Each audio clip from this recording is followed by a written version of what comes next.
নমস্কার বন্ধুরা, অঙ্ক পাঠশালায় সকলকে স্বাগত। আজকের আমাদের আলোচ্য বিষয় অষ্টম শ্রেণীর পঞ্চম অধ্যায়ের ঘনফল নির্ণয়। চলো শুরু করা যাক।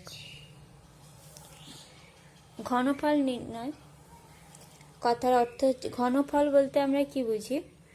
কোনো সংখ্যাকে, একই সংখ্যাকে তিনবার গুণ, যেমন ধরো 3 গুণ 3 গুণ 3, এইটিকে বলা হয় ঘনফল। কার ঘনফল? 3-এর ঘনফল। এটা করলে আমরা যেটা পাবো 27। 27 হলো 3-এর ঘনফল, আর 3 হলো 27-এর ঘনমূল। ঘনমূলের চিহ্ন আমরা এইভাবে দিই। 27-এর ঘনমূল কত? যেই সংখ্যাকে 3 বার লিখে আমরা 27 পেয়েছি, অর্থাৎ যেই সংখ্যার ঘনফল 27, সেই সংখ্যাটি হলো 27-এর ঘনমূল। তাহলে কিউব রুট অফ 27 সমান 3। এইভাবে আমরা ঘনফল নির্ণয় করব। এবার একটি ঘনকের আয়তন হচ্ছে, একটি ঘনক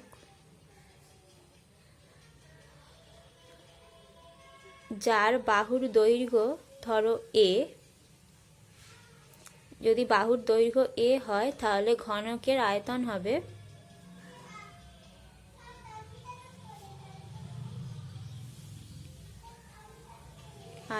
সমান হবে a কিউব ঘন একক।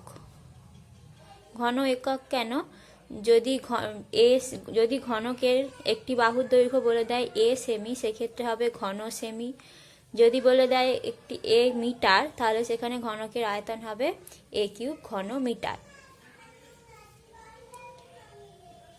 এবার দেখো আরেকটি সংখ্যা 1 7 2 9 1729। এই সংখ্যাটিকে বলা হয় হার্ডি-রামানুজন সংখ্যা।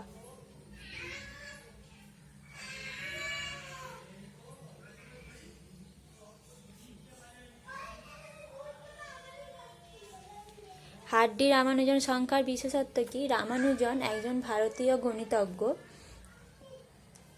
তার বন্ধু ছিলেন একজন গণিতজ্ঞ হার্ডি। তিনি রামানুজের বাড়িতে একদিন বেড়াতে এসেছিলেন। নিয়ে নানান গল্পের মধ্যে তিনি বলেছিলেন যে তার গাড়ির সংখ্যা 1729 একটা খুব সাধারণ সংখ্যা, কিন্তু রামানুজন তাকে বলেছিলেন যে এই সংখ্যাটি একটা সামান্য সংখ্যা নয়।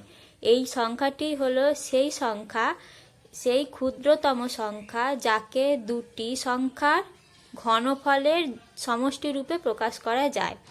তাহলে 1 7 2 9 এই সংখ্যাটার বিশেষত্ব হলো এই সংখ্যাটা সেই ক্ষুদ্রতম সংখ্যা যাকে দুটি সংখ্যার ঘনফলের সমষ্টি রূপে প্রকাশ করা যায়। সংখ্যা দুটো কি কি? একটা হচ্ছে 12-র কিউব প্লাস 1-এর কিউব।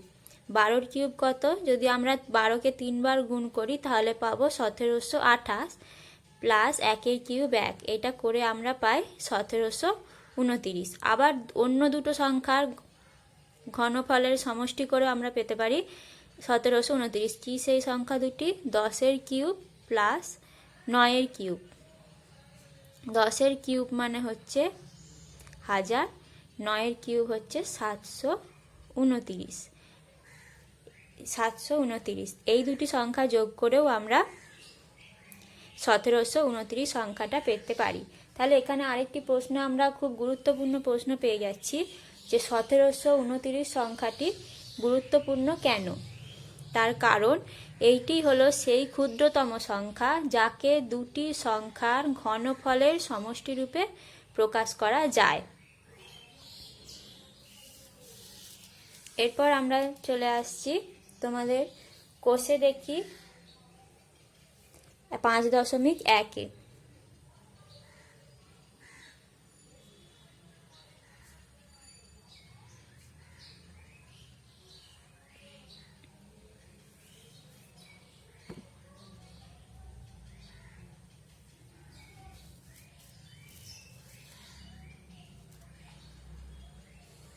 এখানে কি আছে, একের দাগের অঙ্কটা, দুটি ঘনক তৈরি করি যার একটি বাহুর দৈর্ঘ্য 5 সেমি। তাহলে 5 সেমি বাহু বিশিষ্ট ঘনকের আয়তন কত হবে?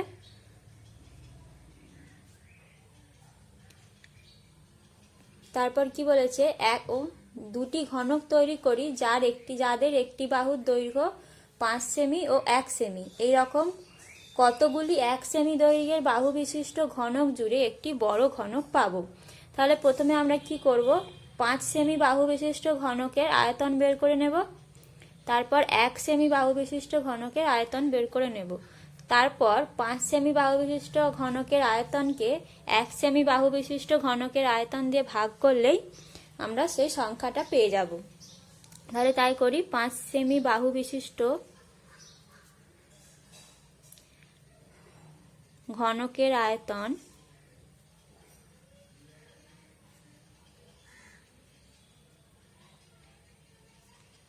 সমান 5-এর কিউব, অর্থাৎ 5 গুণ 5 গুণ 5 সমান 125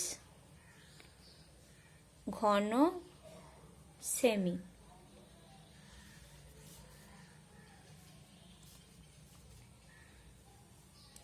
এরপর আমরা বের করব 1 সেমি বাহু বিশিষ্ট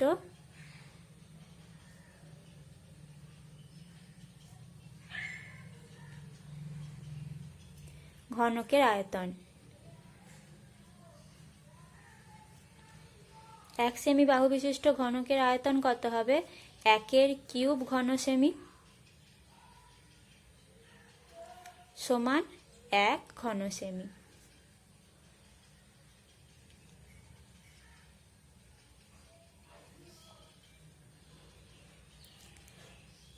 তাহলে 125 ভাগ 1 করলে যেটা পাবো 125, 125টি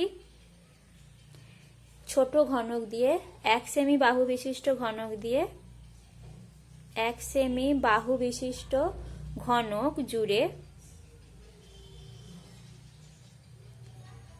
জুড়ে এই বড় ঘনকটি পাবো।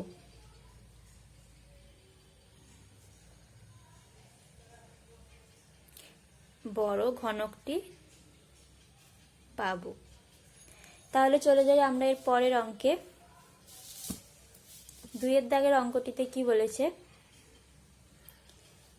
সুমন্ত অনেকগুলি 1 সেমি বাহু বিশিষ্ট ঘনক তৈরি করেছে। মনামি সেই ঘনকগুলি জোড়া লাগিয়ে বড় ঘনক তৈরির চেষ্টা করছে। হিসেব করে দেখি নিচের কোন সংখ্যক ঘনকের ক্ষেত্রে মনামি বড় ঘনক তৈরি করতে পারবে। এক্ষেত্রে আমাদের কি করতে হবে, নিচের সংখ্যাগুলির মধ্যে দেখতে হবে কোন সংখ্যাটি পূর্ণ ঘন সংখ্যা। যে সংখ্যাটি পূর্ণ ঘন সংখ্যা হবে সেই সংখ্যক ঘনক দিয়ে একটা বড় ঘনক তৈরি করা যাবে। কারণ আমরা কি জানি যে কোনো ঘনকের আয়তন হচ্ছে তার বাহুর দৈর্ঘ্যের ঘনফল। কোনো একটি দৈর্ঘ্যের ঘনফল হতে গেলে তাকে আগে পূর্ণ ঘন সংখ্যা হতে হবে। তাহলে আমরা এর মধ্যে থেকে দেখে নেব কোন সংখ্যাগুলি পূর্ণ ঘন সংখ্যা। পূর্ণ ঘন সংখ্যা দেখতে গেলে কি করতে হয়, যে সংখ্যাটি আছে তাকে প্রথমে উৎপাদকে বিশ্লেষণ করব। 100কে উৎপাদকে বিশ্লেষণ করলে 2 দিয়ে করলে হবে 50, আবার 2 দিয়ে করলে 25। তাহলে কত পেলাম, 100কে 100 সমান পেলাম 2 গুণ 2 গুণ 5 গুণ 5। এক্ষেত্রে আমরা দেখছি 2 আছে এখানে দুটো, কিন্তু 3টে যদি 2 থাকতো তাহলে তাকে আমরা 2-এর কিউব আকারে লিখতে পারতাম। আবার এখানে 5ও আছে দুটো, এখানে কোনো সংখ্যায় 3 বার করে নেই, তাই এইটা একটা পূর্ণ ঘন সংখ্যা নয়। 100 সংখ্যাটিকে কোনো সংখ্যার পূর্ণ ঘন হিসাবে লেখা যায় না। ঘনফল হিসাবে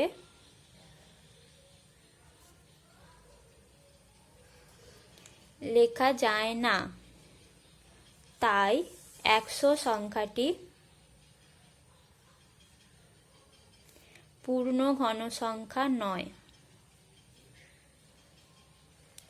সেই কারণেই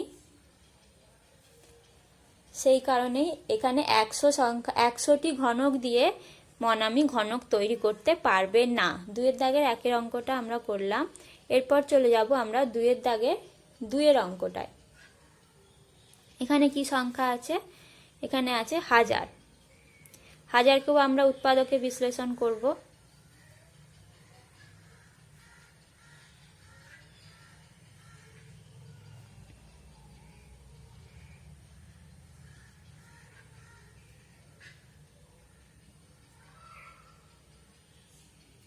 তাহলে 1000 সমান আমরা কত পাচ্ছি?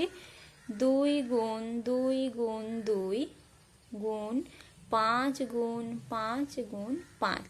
এখানে আমরা দেখতে পাচ্ছি 1000কে 2-এর ঘনক হিসাবে লেখা যাচ্ছে, আবার 5-এর ঘনফল হিসাবেও লেখা যাচ্ছে। তাহলে এখানে আমরা পেয়ে যাচ্ছি 2-এর কিউব গুণ 5-এর কিউব।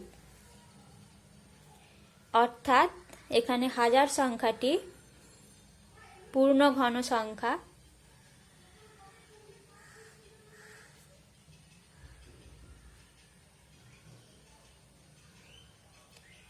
পূর্ণ ঘন সংখ্যা, তাই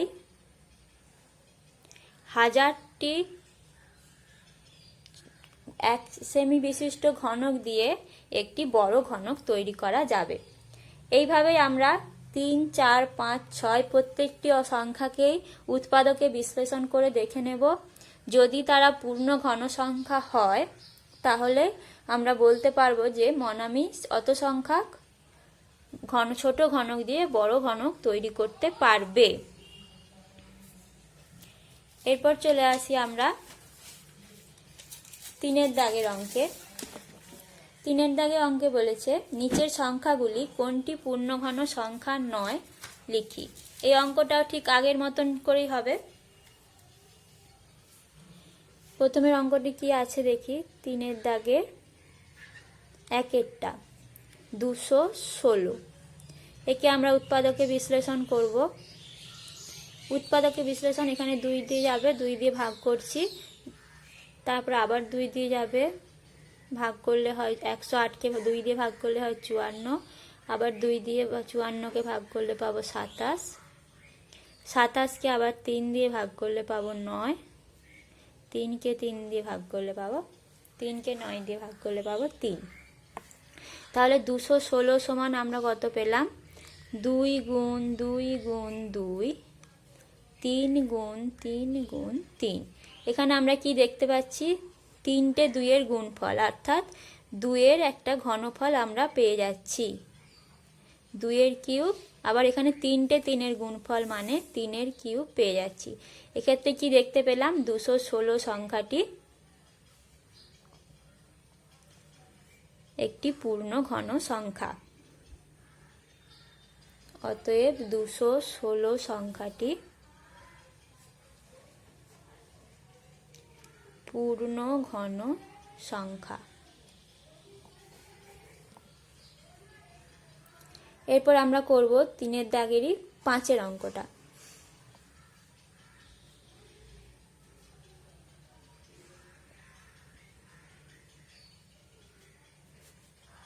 একে 2 দিয়ে ভাগ করলে পাচ্ছি 8 দুগুণে 16, 7 দুগুণে 14, 2 দুগুণে 4।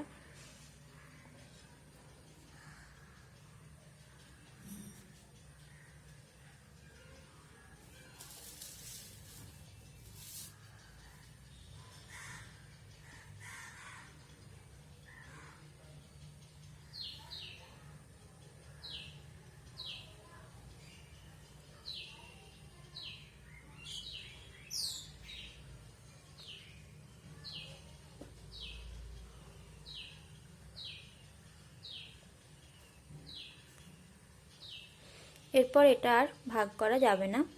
তাহলে এখানে আমরা কি পেলাম? 1 7 4 4 সমান 2 গুণ 2 গুণ 2 গুণ 2 গুণ 1 0 9। এখান থেকে আমরা কি দেখতে পাচ্ছি? এখানে 3টে 2 আছে, একে 2-এর কিউব হিসাবে লিখতে পারবো ঠিকই, কিন্তু এখানে একটা 2 বাড়তি একা পড়ে আছে, আবার এখানে 109 একটা একা পড়ে আছে। এদেরকে আমি কোনো সংখ্যার কিউব হিসাবে লিখতে পারছি না। সুতরাং 1 7 4 4টা হলো পূর্ণ ঘন সংখ্যা নয়। পূর্ণ ঘন সংখ্যা নয়। তাহলে এইভাবে তোমরা 3-এর দাগের বাকি অঙ্কগুলো করে নিতে পারবে। তারপর 4-এর দাগের অঙ্কটি কি আছে? দেবনাথ একটি আয়তঘন তৈরি করেছে যার দৈর্ঘ্য প্রস্থ উচ্চতা 3 সেমি, 4 সেমি, আবার 3 সেমি। হিসেব করে দেখি এরকম কতগুলো আয়তঘন জুড়ে দেবনাথ ঘনক তৈরি করতে পারবে। এটা করতে গেলে প্রথমে কি করতে হবে? এই 4 সেমি, 3 সেমি, 3 সেমির লসাগু করতে হবে। এই লসাগু করলে আমরা কত পাবো? লসাগু সমান 12। 3 গুণ 4 সমান 12। এই 12টা আমরা কি পেলাম? এই ঘনকগুলো জুড়ে যে এই আয়তঘনগুলো জুড়ে যে ঘনক তৈরি হবে তার বাহুর দৈর্ঘ্য। প্রদত্ত আয়তঘনগুলি জুড়ে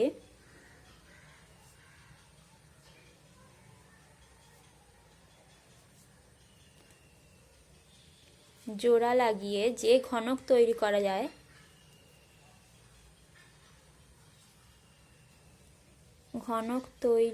যায় তার বাহুর দৈর্ঘ্য হলো, তার একটি বাহুর দৈর্ঘ্য সমান 12 সেমি।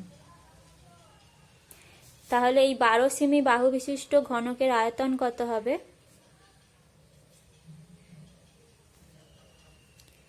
বাহু বিশিষ্ট ঘনকের আয়তন হবে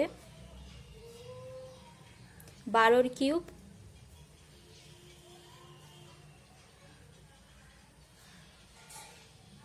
12 কিউব ঘন সেমি। আবার প্রদত্ত আয়তঘনটির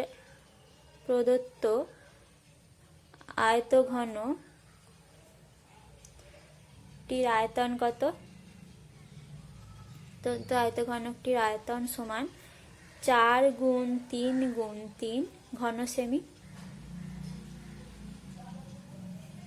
তাহলে মোট কটি আয়তঘনককে জোড়া লাগাতে হবে? তাহলে এইটাকে এইটা দিয়ে ভাগ করলেই আমরা সেটা পেয়ে যাব। 12 কিউব ভাগ 4 গুণ 3 গুণ 3। 12 কিউবকে আমরা লিখতে পারি 12 গুণ 12 গুণ 12, নিচে 4 গুণ 3 গুণ 3। এই গুণগুলোকে না করে এইভাবে রেখে দেওয়ার কারণ হচ্ছে পরের এই ভাগটা করতে সুবিধা হবে। 3 দিয়ে কাটলে 4, 4কে কেটে দিলাম। আবার 3কে 12 দিয়ে কাটলে 4, তাহলে হচ্ছে 4 12 48। তাহলে অতএব 48টি আয়তঘন জোড়া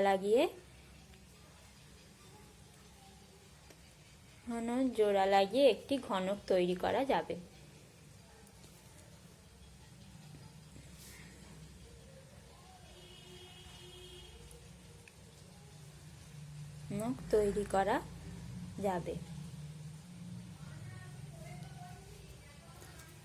এরপর চলে আসি আমরা 5-এর দাগের অঙ্কে।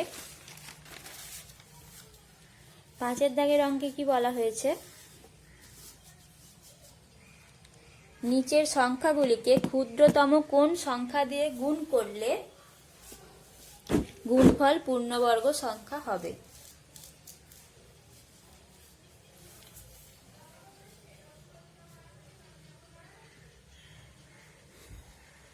প্রথমে সংখ্যাটি কি আছে? 675। 675। একে আমরা উৎপাদকে বিশ্লেষণ করব। উৎপাদকে বিশ্লেষণ মানে কি? দেখব এই সংখ্যাটি কোন সংখ্যা দ্বারা সম্পূর্ণভাবে বিভাজ্য। 5 দিয়ে এটা সম্পূর্ণভাবে বিভাজ্য হবে, তাই 5 দিয়ে এই সংখ্যাটিকে ভাগ করব। 5 দিয়ে ভাগ করলে আমরা পাবো 5 1 5, 5 3 15, 5 5 25। আবার এই সংখ্যাটিও 5 দিয়ে সম্পূর্ণভাবে বিভক্ত, তাই একেও আবার 5 দিয়ে ভাগ করব। 5 2 10, 5 7 35। তারপর 27 সংখ্যাটি 3 দিয়ে বিভাজ্য, 3 9 27। 9 সংখ্যাটি 3 দিয়ে বিভাজ্য, আবার 3 দিয়ে ভাগ করে পাচ্ছি 3। তাহলে 675কে আমরা ভেঙে কত পেলাম? 5 গুণ 5 গুণ 3 গুণ 3 গুণ 3। এখানে আমরা 675-এর উৎপাদকের বিশ্লেষণে দেখলাম 3-এর ঘনফল হিসাবে লেখা যাচ্ছে ঠিকই, কিন্তু 5-এর ঘনফল হিসাবে লেখা যাচ্ছে না। এখানে যদি আমরা আরও একটা 5 গুণ করি তাহলেই দেখতে পাবো যে এখানে 5কেও ঘনফল হিসাবে লেখা যাবে। তাই 675-এর সাথে 5 গুণ করলে সংখ্যাটি পূর্ণ ঘন সংখ্যা হবে। এখানে 3কে ঘনফল হিসাবে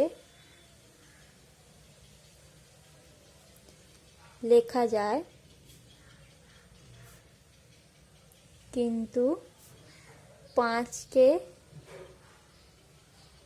দুটি 5 থাকায়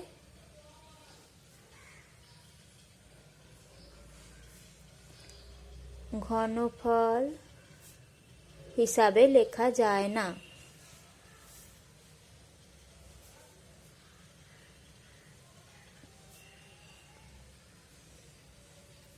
অতএব 675কে 5 দিয়ে গুণ করলে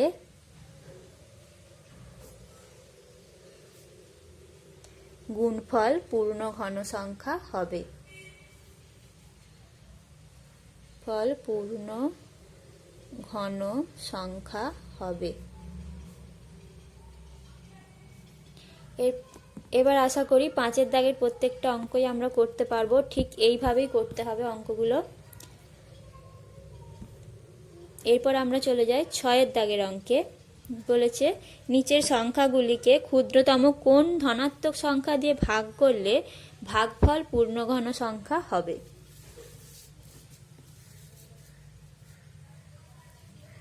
এইগুলো তাহলে কিভাবে করব? এগুলোও ঠিক 5-এর অঙ্কের মতনই একইভাবেই করা যায় উৎপাদকে বিশ্লেষণ করে। 7000 এই সংখ্যাটিকে আমরা উৎপাদকে বিশ্লেষণ করব। প্রথমে 7 দিয়ে ভাগ করে নেব, পেয়ে যাচ্ছি 1000। তারপর একে 5 দিয়ে করব 200, তারপর একে 5 দিয়ে করলাম 40,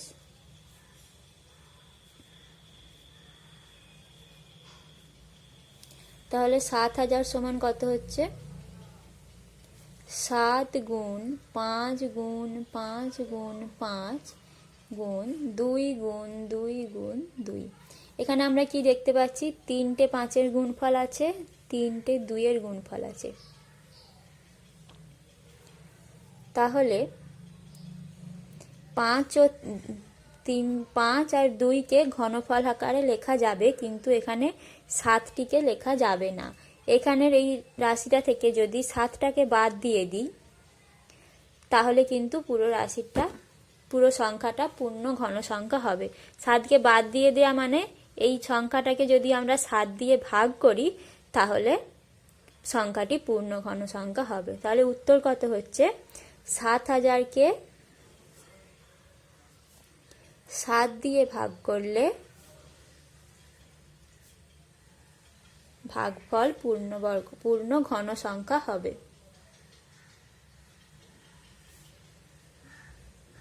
ভাগফল পূর্ণ ঘন সংখ্যা হবে।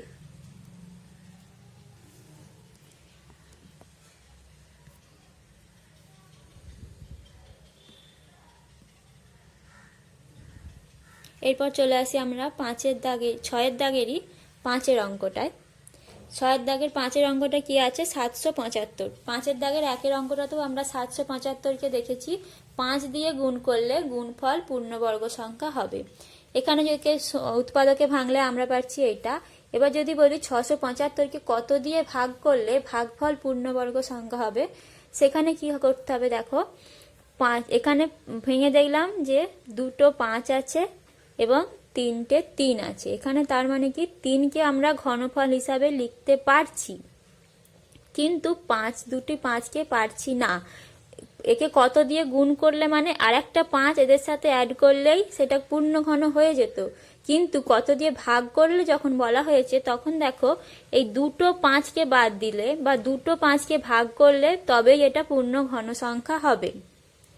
এই 2টো 5 মানে কি 5 গুণ 5 অর্থাৎ 25। তখন এখানে উত্তরটা হবে, যদি 6-এর দাগের 5-এর অঙ্কটা আমাদের করা যায় তাহলে দেখব যে 675কে 5 গুণ 5 অর্থাৎ 25 দিয়ে ভাগ করলে ভাগফল পূর্ণ ঘন সংখ্যা হচ্ছে। বোঝা গেল? এরপর চলে আসবো আমরা 7-এর দাগের অঙ্ককে। এটা কি বলেছে, নিচের পূর্ণ ঘন সংখ্যাগুলিকে মৌলিক উৎপাদকে বিশ্লেষণ করি ও ঘনমূল নির্ণয় করি। ঘনমূল নির্ণয় করি, ঘনমূল মানে কি, যে সংখ্যাটির আমরা ঘনমূল বের করব সেটি কোন সংখ্যার ঘনফল সেইটি আমাদের বের করতে হবে। তো আমরা 7-এর দাগের 1-এর অঙ্কটা করছি। প্রথমে একে উৎপাদকে বিশ্লেষণ করব। এটা 2 দিয়ে ভাগ করা যায়, 25 দুগুণে 50, 6 দুগুণে 12। আবার একে 2 দিয়ে যাবে,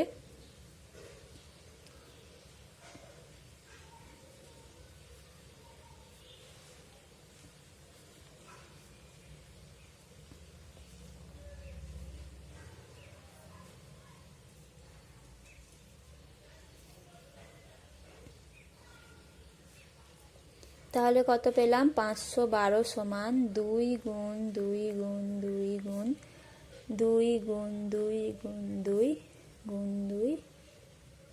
কটা 2 আছে, 1 2 3 4 5 6 7 8 9, 1 2 3 4 5 6 7 8 9।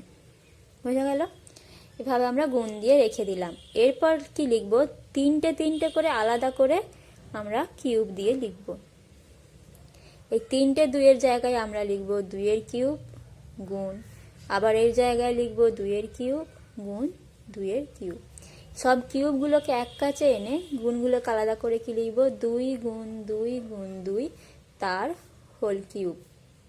এরপর আমরা কি পাচ্ছি, 2 দুগুণে 4, 4 দুগুণে 8, 8-এর কিউব। তাহলে 512 সমান 8-এর কিউব। মানে কি, 512কে আমরা 8-এর ঘনফল হিসাবে লিখতে পারি। তাহলে 512-র ঘনমূল কত হবে, 512-র ঘনমূল হবে 8। তাহলে ঘনফল আর ঘনমূলের তফাৎটা আমরা এখানে বুঝতে পারলাম। ঘনমূল হচ্ছে 512-র ঘনমূল 8, আর 8-এর ঘনফল 512। এক্ষেত্রে একটা কথা বলি, যদি বলা হয় 8-এর ঘনফল কত, তখন হবে কিন্তু 8-এর কিউব। যদি বলা হয় 8-এর ঘনমূল কত, তখন হবে 3√8। এটা সমান কত, তাহলে আমাদের উৎপাদকে বিশ্লেষণ করতে হবে 2 4 2 2। এই যে 8-এর ঘনমূল সমান কিন্তু আমরা পাচ্ছি 2, কিন্তু 8-এর ঘনফল সমান পাচ্ছি 512। এই যে ঘনফল আর ঘনমূল এই দুটো তফাৎ এইখানে। 8-এর ঘনফল 512 আর 8-এর ঘনমূল 2। তাহলে বন্ধুরা, আশা করি তোমাদের এত পর্যন্ত যা বললাম সব কিছুই বোঝা গেছে। এরপর যে অঙ্কগুলো আমি করলাম না, বাকি রইলো, সেগুলো তোমাদের বাড়ির কাজ রইলো। বাড়িতে বসে এগুলো অবশ্যই কিন্তু তোমরা নিজেদের খাতায় করবে। আর কিছু যদি সমস্যা হয় কমেন্ট বক্সে কমেন্ট করে আমায় জানাবে। নমস্কার, আজ এই পর্যন্তই থাক।